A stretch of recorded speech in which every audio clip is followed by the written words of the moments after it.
Welcome to Acorn to Oak with Penny Quayle Pierce and co-host Matthew Donachie. Within each acorn, there is the DNA that strives to be a mighty oak tree. All it needs to reach its potential for greatness is to be activated. You are the acorn. On this show, we will share with you the tools and guidance you need to grow into the person you are meant to be. And now your host, Penny Quayle Pierce and co-host Matthew Donachie. Hi, good evening. It's Penny and welcome to the show. We were having a couple of technical problems just before we came on air, so hopefully they're all sorted out now and you'll be able to hear myself and Matthew with no problem whatsoever. So this evening's show, what is it all about? We're going to talk about enlightenment and what does enlightenment actually feel like? You know, it's a question that people have asked for thousands of years, and it's part of human nature to want to know what the meaning of life is, and, you know, or to feel connected with something that's much greater than themselves. You know, Buddhists view enlightenment as higher consciousness, a state of being that is perfect in knowledge and wisdom. It's a state where, you know, you're aware of and have compassion for every living thing in existence. They believe that when you achieve enlightenment, you stop being reborn because you've learnt all the lessons you need to know. But when we look at Christianity, there's a lot of debate around the meaning of enlightenment. In the Gospel of St. John, he speaks about the light and love of Jesus, as some Christians believe that that is the example to follow. What do you believe? You know, this is one of the biggest questions I think that any thinking person will be thinking of on different occasions, not necessarily every day. But I just wanted to hand over to Matthew so that Matthew can give you his take on it. Okay, so hopefully Matthew will answer. Hi Penny, good evening everybody. Yeah, it might be a slight delay. Technology, don't you just love it?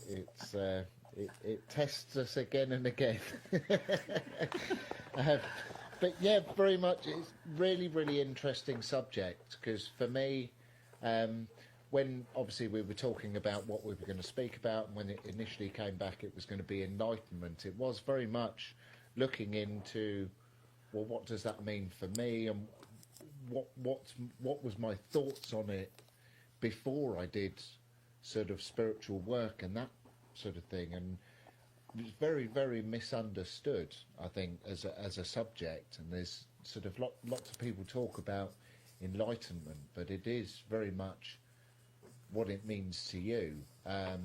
What it personally means for me is when I sort of was going through a spiritual awakening and an enlightenment of sorts. It was realising and really connecting with what's true. And I very much did that through feelings. So in meditation and obviously using breath work, it's like you can't cheat your feelings, so you know when it's genuine. And for me, when I started getting feelings in meditation, it was just a huge connection to life and what truly really matters. And I think it's the thing that's really helped me keep positive through coronavirus, because I very much see it as I see life from the bigger picture. So not necessarily the chaos that we see in front of our eyes, but the huge changes that are coming from these situations that have changed life forever as we know it, which is an amazing thing. But I think having that sort of spiritual view and that feeling of connection to something so much bigger than I ever felt before, that for me is what sort of carried me through. And when I was younger and people spoke about religions and enlightenment in that way, it was I never really it never really resonated with me. Religion never really resonated when I looked at some people's behaviours that were religious. There was some incongruencies, and never really sort of understood it.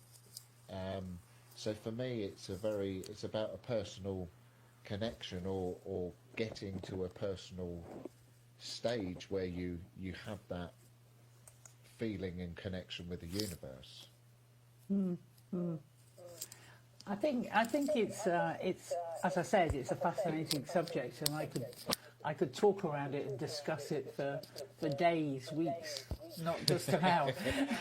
And I think, and that's the thing really, and because everybody will have their own personal experience of the bigger picture. And obviously we're talking about the biggest picture right here, right now, where your whole consciousness is within the divine, or within God, or within however you want to describe it, really. And therefore it takes us way, way beyond ourselves. And when you chunk things up to that degree, you look at it and realise that there's only one source that could have delivered a pandemic the way that it was delivered, and that is, it's coming from the divine.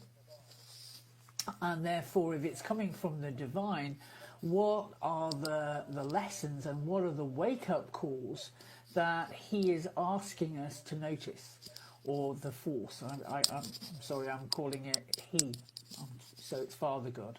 But you look at it and going, well, what are the lessons here that he is trying to get us to see? And very much it's a wake-up call to actually say, how we were doing life before the coronavirus was not really working. And there were some real areas that needed to be looked at, and for us to address as the global family of humanity.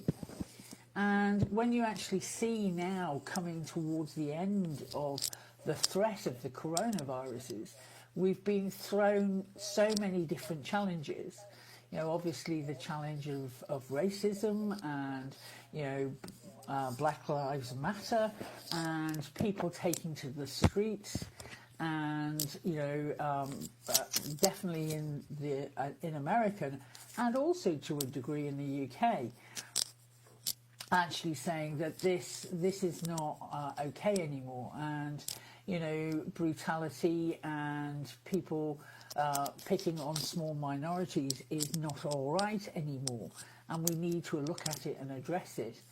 And it's, obviously in the UK, as I also know in America, you've had people attacking statues of people who were involved in the slave trade, and this and that and the other. And you just look at it and go, here is the consciousness rising. We're all being asked to step up to the plate and examine who we are on an internal level. And when you actually look at it from that, only one source could put down a directive like that, and it is the divine, whatever the divine means to you. And it is great to start to see that people are beginning to say, no, kindness. What's the matter with being kind to other people? What's the matter with about helping out other people? And people have... There's some great stories and heroes who've come out of, this pandemic, and it's just really more than anything else asking us to be our own heroes, of actually using our voices, because we've been so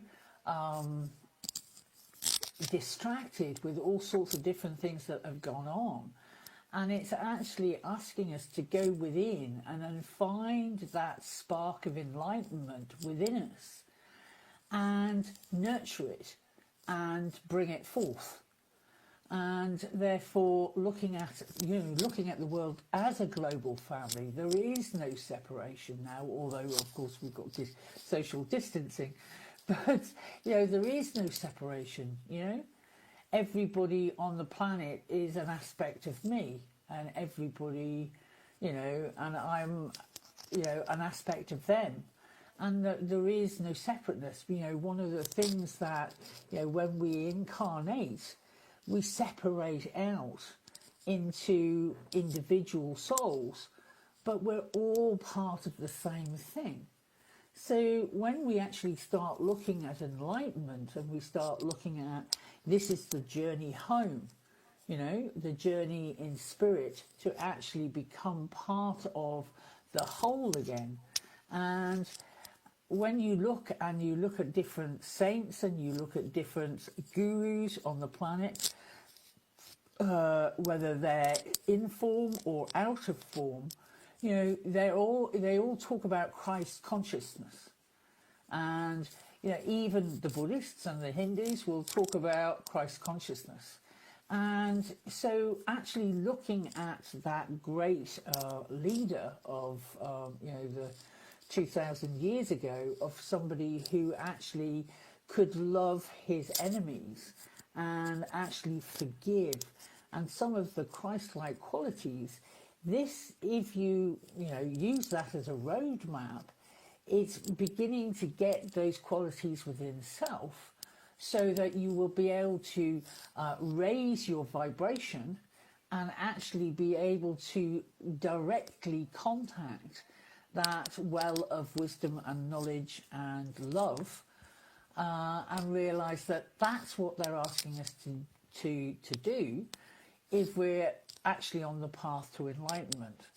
And sometimes when you actually hit an incredibly blissful state, you do get glimpses of that type of consciousness, and it's awe-inspiring, absolutely awe-inspiring, and so totally where you're at peace and your soul sings and you realise that, whoa, I would like a little bit more of that. So again, handing over to Matthew, because I can feel him going, yeah, I want to talk. Yeah, absolutely. And it's just so funny because, my spiritual sort of wake up and journey has very much been with Pennie. And that's what I think is really nice to be able to put my perspective across, is that when I was learning about spirituality, I had all these sort of judgments and stigmas around, oh my God, I'm going to have to change and be a totally new person. And it was so far from the truth. It is literally just,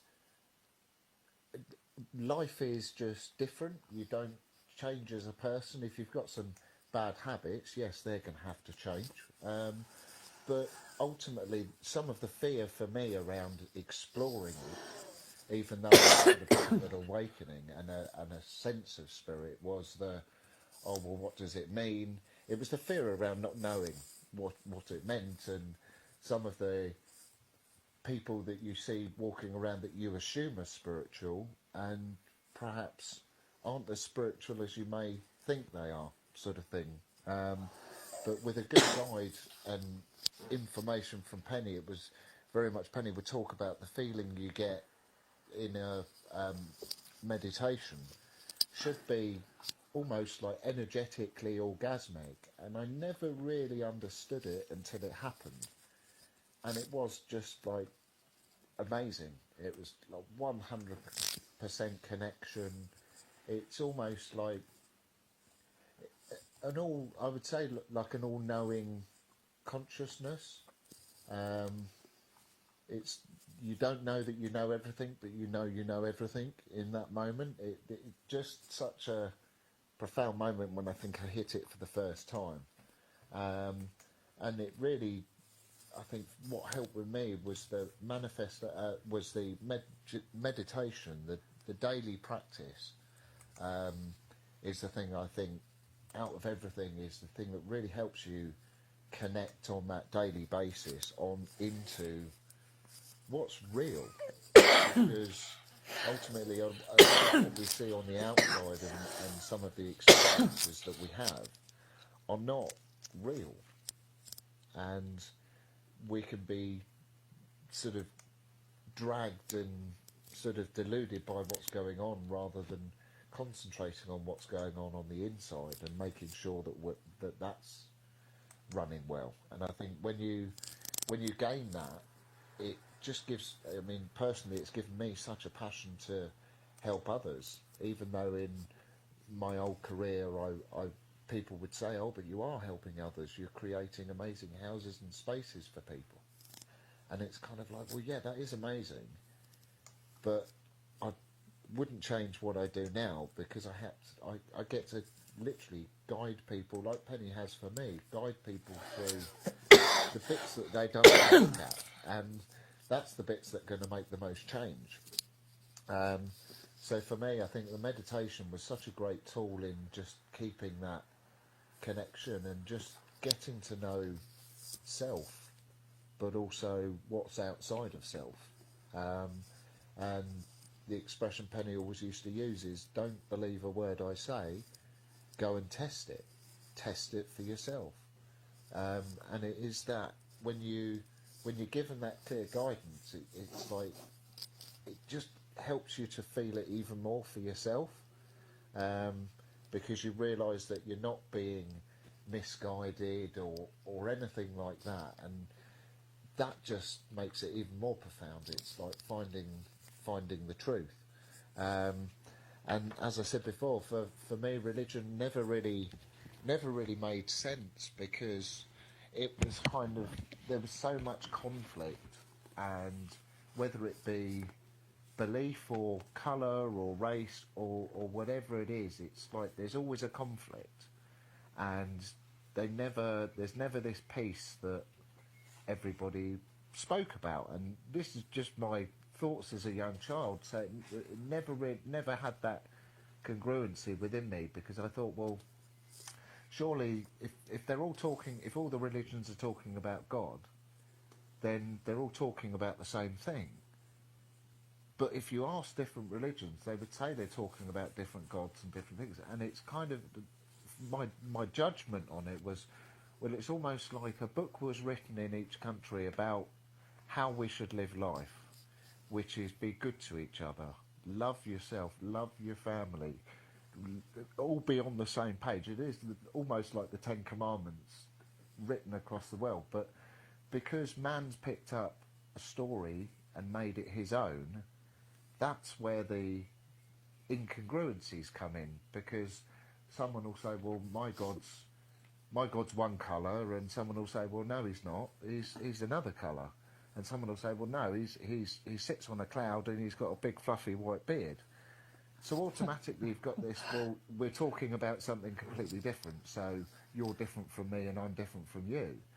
And my thought was, well, they're all talking about the same thing. They just can't agree on the fact that they're talking about the same thing, which to me was crazy. So I thought, well, spirituality fits, because it's an all-inclusive club. Everybody's welcome, and nobody is sort of not welcome. So it's how it should be for me. It kind of, that's when it sort of chink, chink, chink. Oh yeah, that makes sense. And I understood then how people within religions can have the faith that they do, and almost respected them more, because I didn't believe in it before, but then had my values and respected my values just as much as everything else. So it really did open me up on lots of different levels into seeing things from a totally different view, because from my experience in childhood and ignoring that side of things in my sort of 20s, and then hitting it in my 30s and sort of re-evaluating everything, it was just everything suddenly makes sense. And you don't have to believe in what I believe in, you don't have to believe in what Penny believes in. It's whatever makes sense to you at that time. And it will change. As time goes by, more does make sense. So... Yeah, as I was saying, as time goes on, you will refine your own ideas, but what helps you refine your own ideas are the experiences that you actually have, or the things that you may read, or the things that you may be shown. And it's, I think, really important to, as Matthew's been saying, is, yes, enlightenment, when we're talking about spiritual enlightenment, there are obviously some well-documented cases of saints and gurus who have been enlightened, and there are different terms of enlightenment. You may have a small experience of higher consciousness, or you may actually be able to walk around in a blissful state a lot of the time, which is exactly what I'm heading for, or I hope to gain in this life. But sometimes it's in and out. And, obviously I can hear the music coming up, so we're coming up for a break, and we'll be talking about this in more depth when we come back.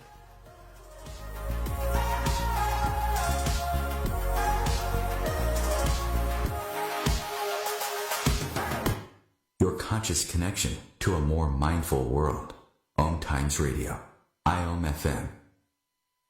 Om Times Magazine is one of the leading online content providers of positivity, wellness, and personal empowerment. A philanthropic organization, their net proceeds are funneled to support worldwide charity initiatives via Humanity Healing International. Through their commitment to creating community and providing conscious content, they aspire to uplift humanity on a global scale. Om Times, co-creating a more conscious lifestyle.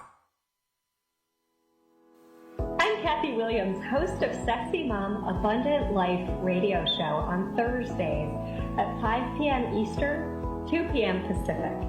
On the show, we explore living abundantly in every area of your life. Ways to let go of limiting patterns and beliefs, and to step into the flow of creativity and possibility, knowing you are supported by the universe.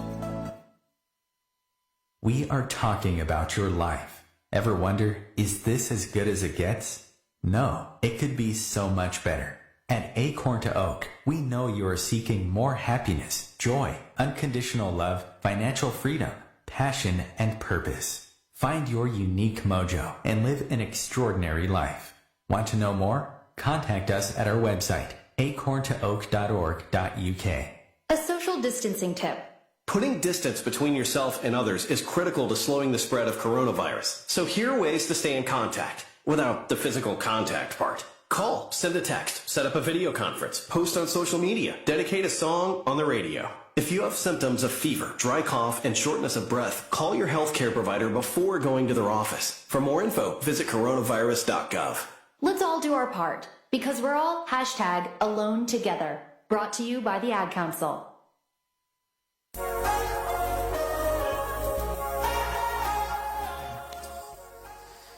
So we're talking about enlightenment, which is one of my favourite subjects, and I think one of the things that is really important to get over to you is it's closer than you think. It's not something, as Matthew was saying, it's not a God sitting on a cloud with a white fluffy beard up in the heavens somewhere. It's, the whole point is enlightenment is everywhere. It's above you, it's inside you, it's behind you, it's surrounding you. It is the energy of that actually makes us think that we're separate from other people, but it's not. That is, when people turn around and say, I had this experience where, I felt that my son was in danger, and I could feel him. I could feel his breathing. I could feel that he was obviously in terror or something that was going on, and it made me, think of him. And I, felt very, very connected to him at that moment. And it wasn't until he came home and he said, actually told me, well, I was riding my bike down the road, and a car came out in front of me, and I was I hit the car and I was thrown over the bonnet or whatever it was, and you suddenly realise that the terror you were feeling was his terror. And we forget this. We forget that we are so connected by this energetic field that surrounds us and is above us, below us, in front of us, behind us. And those molecules of energy which are there is the enlightened energy. As I was saying, we just don't realise it at the time. And the entire field of your experience is the field of enlightenment. So if we actually manage to calm ourselves, which is one of the things I was teaching Matthew at one stage of his journey, was just slow down, take a breath, expand those feelings, expand that awareness, and you will start to actually realize what enlightenment is. It is that peace and that grace and that absolute feeling of connection. And when you reach that absolute feeling of connection, it's making sure that you bring in that connection into your physical being as well as your mind, to actually bring in drafts of thirst-quenching spiritual drink, which is what then brings the peace and the contentment. And once you find evidence for that, peace and contentment, like attracts like. If you have that seed within you, then you can bring in more of it, and more of it, and more of it over time. And this is why, I'm a Kriya Yogi. I've been on a spiritual path for 30 years, and I meditate twice a day, and in the morning and in the evening, and it's part of my everyday life. And when you actually do that type of practice, what it allows you to do is to be more connected with who you truly are. And as most religions will actually say, is they look at it and go, it may well be Christianity, so it's the Holy Spirit. Everybody talks about that energy of enlightenment in some way or other. But as Matthew was saying earlier on, it's like everybody's written their own little book, or they've all got a chapter of the same book, but it's just slightly different. And maybe the language and the way they term what they're writing is slightly different, but it's all one. And as spirituality, if you're on a spiritual path, it very much says that on a spiritual path you'll accept there is one God, there's not many gods. There is one God, one source. Yes, that source is Mother, Father God. So it will talk about the masculine side of God and the feminine side of God. But it's not a person. This is not a person sitting on a fluffy cloud. This is an energy. And, for all of those Star Wars fans, the source, or the force, should I say, is actually more in alignment with what is actually going on in the cosmos. Every living thing has a divine spark within it. Therefore, that divine spark, if it's part of the force, in Star Wars terms, then if it's part of the force, that's why you can move things with your mind. You can actually, pick up other people's feelings. You can actually pick up the feelings and the anger of the people who are very upset right here, right now, with the brutality of some of what they term policemen, not necessarily policemen, because that's actually making it a lot smaller than it is. It's the violence within humanity, unfortunately. And if we look at why that violence is going on, it's because people feel that, they haven't been heard, or they haven't been given a good shot, or whatever it is. And when you actually look at it, we can all feel those feelings of hate and, suffering and pain and all of those things, is because we're connected to the same field.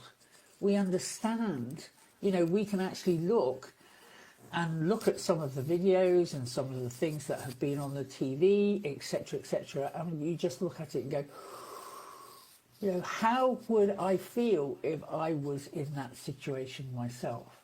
And that's all it's asking us to do, Part of becoming enlightened is to lighten up to what is going on, not just for yourself, but in the bigger picture. So again, I've been chatting, and Matthew may have something that he wants to add. So by all means. Yeah, I think the first thing I'll add is just because I was chomping at the bit to mention it as you were talking about meditation every day and that sort of thing. And it was like, I remember early on, and I'm not sure if I've shared this with Penny, but we used to go away on retreats, and I'd be meditating in the morning and the evening, and life was peachy. We were cooking on gas. It was brilliant. I'd get home, I'd do 2 or 3 days, and then I'd miss one out. And it was just like a realisation around, I'd got used to being in a certain place, being in a certain feeling of flow, and being out of that flow, it was like everything was difficult. It's like there was traffic on the way to work. I was late. It was like materials were late on site, which then put the job back, and then the customer wasn't happy, and then it went on, and it was, I can't remember, I was having a conversation with someone, and it took me a while to get it, that it was the meditation that was really actually improving my daily experience. And at one time I put up a sign on my door, because there was always an excuse. I haven't got enough time, I need to get this done, I need to get that done. Very much as Penny mentioned earlier, it was like she would say to me, just stop, slow down. Like, there's always something to do, isn't there? And you just have to say, no, I'm going to take and it's only 20 minutes out of your morning. But I put a sign on my door, and it was very much, excuse my French, crap day or good day, ? With meditate underneath. So that before I went to walk out the door in the morning, I asked myself the question, well, which day would you like, sir? And every day I started meditating, because I had to make it that clear for myself that was the difference it was making. But yeah, it really does make such a difference, even if you're only sort of meditating for 10 minutes, that will make a huge change to the whole of the rest of your day. And when I got that, it was, that was an enlightenment in itself. It was like, wow, this tool that we all have, and this force that we can connect to, because that's a term that I like to use, is the force. And it is that sort of, that God consciousness sort of thing, that all one. But yeah, I think it's made such a difference in my life, just gaining that connection, and I think it helps you to really see through what's important and what you need to focus on, and what's not important and what's just a distraction. Because when you're running on your feelings more than your thoughts, you will feel a bigger connection to what's important. So you can be empathetic with a situation, but it doesn't mean that you'll be sympathetic and get really dragged in, and it's going to ruin 3 hours of your day because you can't stop thinking about it. And I think that's, again, some of the energetic tools that we use. It's like you can literally tune in and feel what that person is feeling in the moment, and feel their despair and their anger and their frustration and whatever it is. And if it brings some up within yourself, which inevitably it will do, it's going to strike a chord. It's dealing with your emotional reaction in the moment, so that you can actually get back to the sort of the truth of it, which is that yes, certain things are going to upset us, but we don't have to be dragged off course. And when you have that focus on what's really important, and where you're going and what's going on around you, I think that, again, like I said earlier, that's what's helped me through coronavirus, because while a lot of people have been falling apart, a lot of the people I've been talking to is like, oh, it's so refreshing to talk to someone that's positive and somebody that talks about the bigger picture and the fantastic things that are happening and the changes that you can see happening and this, that and the other, because I know it's not just me, but it's felt like it in the last few weeks, because I seem to be having this amazing experience and helping others to see that actually there are huge changes going on in front of you, but you're just looking the wrong way. You just need to almost look the other way and see what's going on, because there's a completely different world. And I think, again, that's what it brings, that when you really have that connection. And to some people it may not be that you feel it's a spiritual connection. It could just be a huge connection to nature, as I know a lot of people feel that huge connection to nature, but say isn't necessarily a spiritual thing. It really doesn't matter what it is for you. It's just following what feels right for you.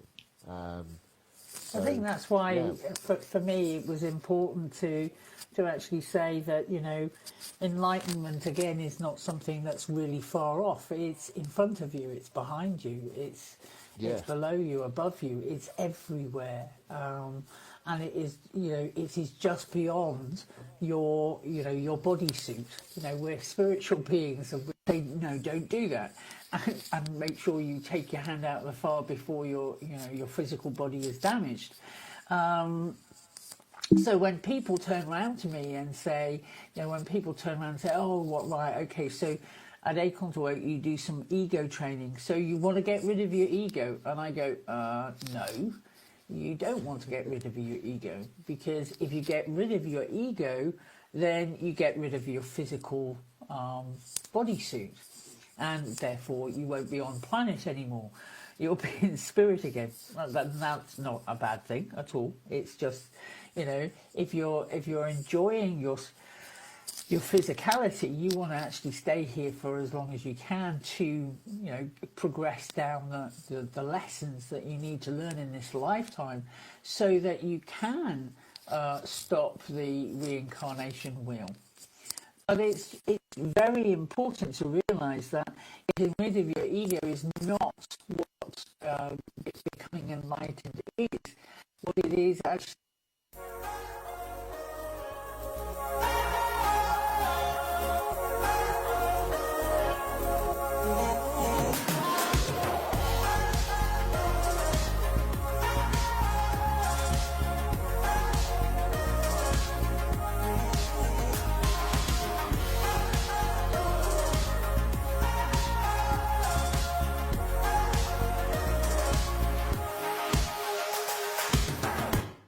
A conscious lifestyle for a mindful life. Om Times Radio. IOM FM. Being a radio host on IOM FM allows you to build your show on a rich platform with the power of the internet to fulfill your outreach goals and connect with a very specialized and global online audience, unlimited by time and distance. Om Times Radio will provide you with web relevance, a recognizable conscious brand, and with the standard of excellence that has accompanied every single Om Times endeavor. Host your show with Om Times Radio Network. Hello, I'm Sandy Sedgbeer, host of Om Times Magazine's flagship radio show, What is Going On? My passion is sifting through information, research and innovations from new thought teachers, speakers and researchers, pushing back the boundaries of what we know about life, energy, metaphysics and the universe. I love shifting perceptions about who we are, why we're here, and how quickly impossible becomes normal when we open our minds, expand our awareness, and accept that the only limits that exist are those we place upon ourselves. So if you're the kind of forward-thinking, eager investigator of what lies beyond the current reality that most perceive, Why not make a date to come play with me in the field of possibilities at 4 p.m. Pacific Time, 7 p.m.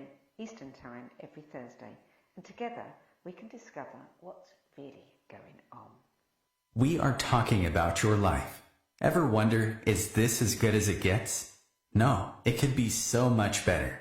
At Acorn to Oak, we know you are seeking more happiness, joy, unconditional love, financial freedom, passion, and purpose. Find your unique mojo and live an extraordinary life. Want to know more? Contact us at our website, acorntooak.org.uk. Long ago, you wouldn't think of galloping on a horse while doing calligraphy, and you wouldn't have attempted to ride your bike while typing a letter. Yet you think you can safely operate a multi-ton vehicle while texting? Behind the wheel is no place to multitask. If you want to BRB, drive now and text later. Lives depend on it. Visit StopTextStopWrecks.org, a message brought to you by the National Highway Traffic Safety Administration, Project Yellow Light, Noise, and the Ad Council.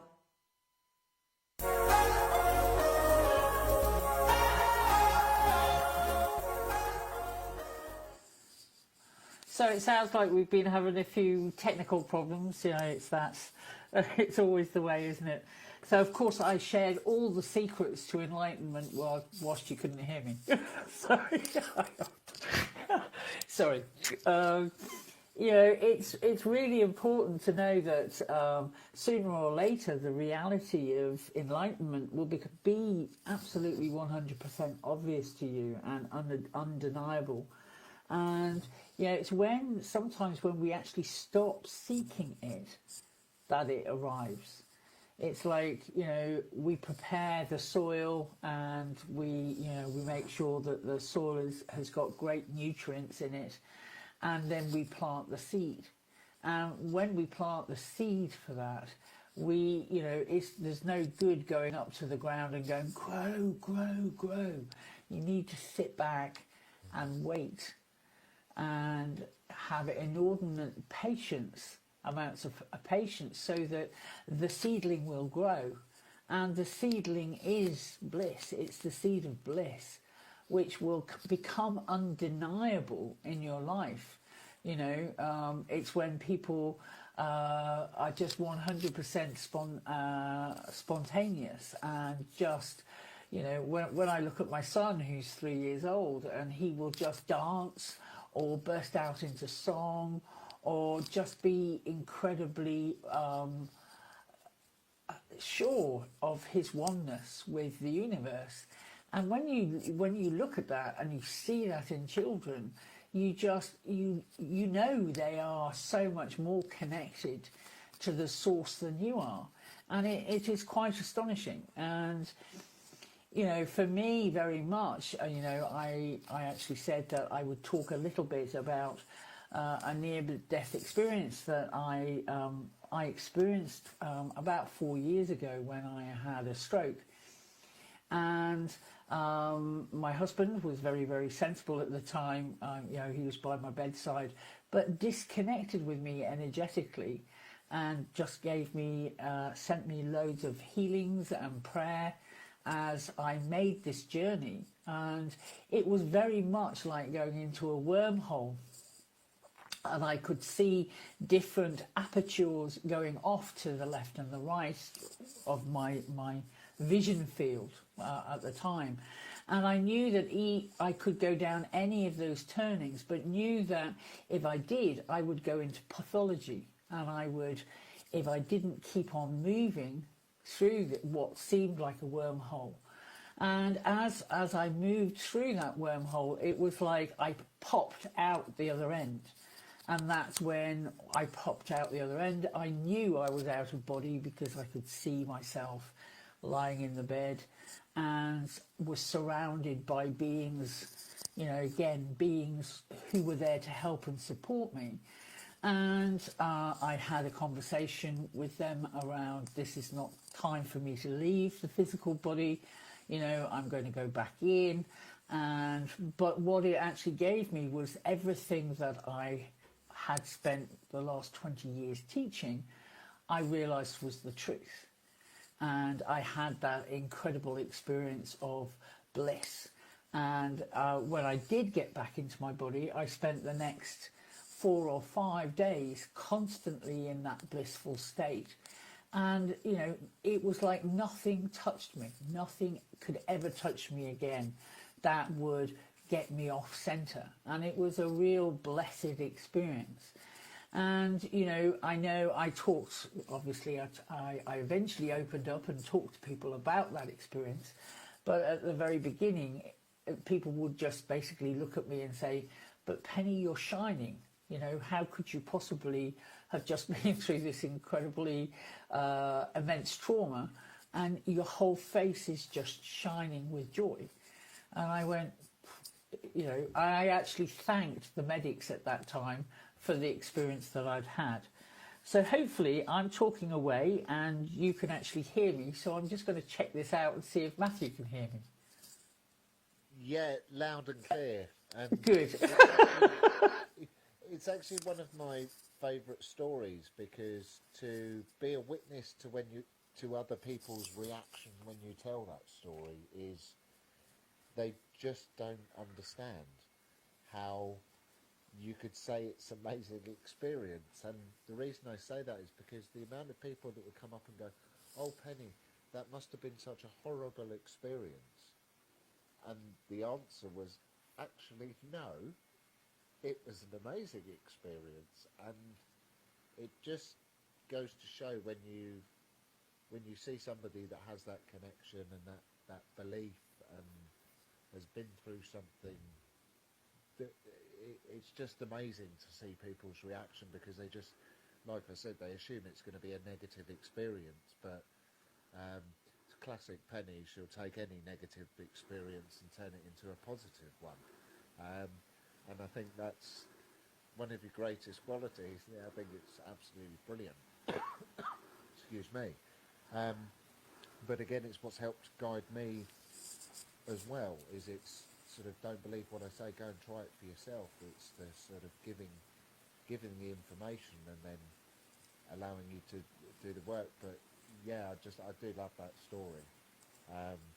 And what's the, please correct me if I'm wrong, what was the quote, there was one I wanted to mention earlier, was it Paramahansa Yogananda that mentioned, somebody asked about heaven and hell, and their answer was, well, where do you think you are now? Because for me that's always really resonated, because my experience of connecting with what I would call the universe or the force, whatever it is truth, peace, bliss, all the good stuff. And yes, we can feel that here, but it's a choice. And I firmly believe, like, there are people that will, if you ask them, what's your life like, they'll say it's like living in hell. But if you ask me, or Pennie, or some millions that are connected to life, what's life like? It's like living in heaven. Because you see, the bad, negative stuff is interesting, entertaining stuff, and you choose to see the good in everything else. And so that's always really resonated with me, that it's kind of like we're in heaven and hell now. It's just which one you choose to live in. So, I think that's so true, Matthew, and it's also really, I think, for people to get more than anything else is, you know, some people may ask, well, how do you do this? And I think for me, it's having the mental discipline to actually flip the coin and go, okay, yeah, this is really, you know, quite intense. It's quite an intense experience, but how am I going to see this? And, you know, for me, I would, in my very beginning journey on the spiritual path, I would just say to myself, what would love do here? And keep on saying to myself, what would love do here? And I'm not talking about wishy-washy romantic love. I'm talking about unconditional love. What would love do here? And I would then make a choice of how I was going to behave.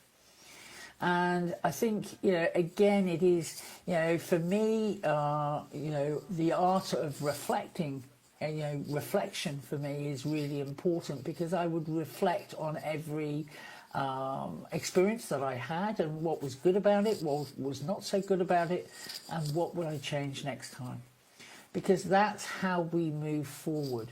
That's how we improve our behaviour, and that's how we look at, if we have bad habits or anything else that, again, which is maybe ego-driven, how do you train that ego to become in service to your soul? And it's patience and making sure that ego has treats every now and again. It's not about shirts and flogging yourself. It's actually about being compassionate with self and being empathetic, and actually realizing that, how did the elephant cross the desert, which is one of my favorites, and I'm sure Matthew will laugh. How did the elephant cross the desert? Yep. One step at a time. You cannot expect to, power jump over Everest straight away. Just one step at a time. And, you can choose the valley route, and that's perfectly okay. Or you can go up the steep cliff. You don't have to do it. It's your choice. Just remember that enlightenment surrounds you. It's not in some distant place. It surrounds you. Literally, if you wet your fingertips and you reach out, you can feel it. If you take a breath,